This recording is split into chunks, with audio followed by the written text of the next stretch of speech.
যে হস্তমৈথুন ছাড়ার কোনো কৌশল আছে কিনা, কোনো ঔষধ আছে কিনা। আর ডাক্তার দেখাবেন, চিকিৎসা এগুলো ভালো হয়। হস্তমৈথুন একটা খারাপ অভ্যাস, এটা কোনো রোগ না, এটা আপনার কু অভ্যাস। আপনার ওই যে সানি বন্ধু, দীপ্ত বন্ধু, রনি বন্ধু বা এরকম অনেক বন্ধু আছে যারা আপনাকে খারাপ ভিডিও লিঙ্ক দেয়, খারাপ একটা ভিডিও ভাইরাল হলে সেটা দেখায়। ওরা কিন্তু হাদিস কোরআনের কথা বলে না, ভালো ভিডিওর কথা বলে না।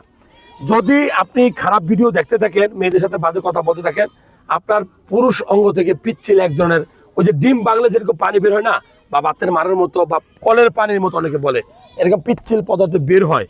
এইটা আপনি যদি করতে থাকেন তাহলে কিন্তু আপনি হস্তমৈথুন রোগ থেকে বেরোতে পারবেন না। কারণ হস্তমৈথুন নেশা, আসক্তি, এটা আপনার করলে উপকার না ক্ষতি? আমি বলবো যে উপকার। যদি সপ্তাহে আপনি একদিন দুদিন করেন, আপনার মন মেন্টালিটি ভালো থাকবে।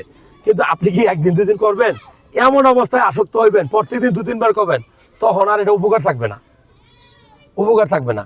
এই জন্য হস্তমৈথুন আসলে উপকার না। আমি বলি যে এটা ধর্মের নিষেধ, হারাম, এটা বয়কট করুন।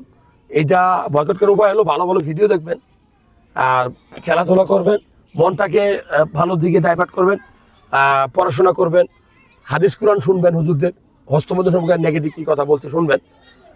মূলত ছাড়তে হলে আপনার সিদ্ধান্ত যথেষ্ট, যে আমি ছাড়ছি তো ছাড়ছি, আমার বাপ এক জবান এক, আমি ছেড়ে দিয়েছি, শেষ। দেখবেন যে আর কোনোদিন করবেন না।